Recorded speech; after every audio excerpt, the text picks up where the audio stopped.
अस्सलाम वालेकुम बच्चों, आज हम इक्तिसाबी बालिदगी प्रोग्राम उर्दू इस संदूक से सेट नंबर 44 जिसमें घर और मिस्किन वाले अल्फाज बताए गए हैं। हम सब कहाँ रहते हैं? घर में। हम जिस जगह पर रहते हैं उसे क्या कहते हैं? घर कहते हैं। और गाय को जहाँ रखते हैं उसको क्या कहते हैं? गाय के घर को बाड़ा। तो इसी तरह से अलग अलग जानवरों और परिंदों की रहने की जगह यानी उनके घर को कुछ खास अल्फाज हैं उनके लिए। इस सेट में उनके रहने की जगह के नाम बताए गए हैं। आज हम वो अल्फाज या वो सांचा पट्टी पढ़ेंगे। गाय का बाड़ा,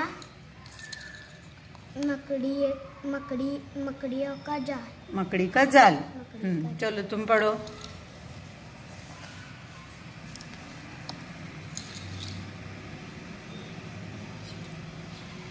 चिड़िया का घोंसला।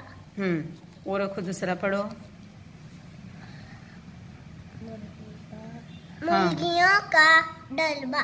मुर्गियों का डरबा रखो, दूसरा। हटाओ वो कार्ड निकालो, रखो दूसरे। मक्खियों का छत्ता। शाबाश, हटाओ। घोड़े का अस्तबल। घोड़ों का अस्तबल। शेर की कच्छाल। भैंस का तबेला। तोते का पिंजरा। तोता कहाँ रहता है? पिंजरे में। चिड़िया का घोंसला। मुर्गियों का डरबा। गाय का बाड़ा। मकड़ी का जाल। घोड़े का अस्तबल। शेर की कच्छाल। भैंस का तबेला। तोते का पिंजरा। शहर की मक्खियों का छत्ता।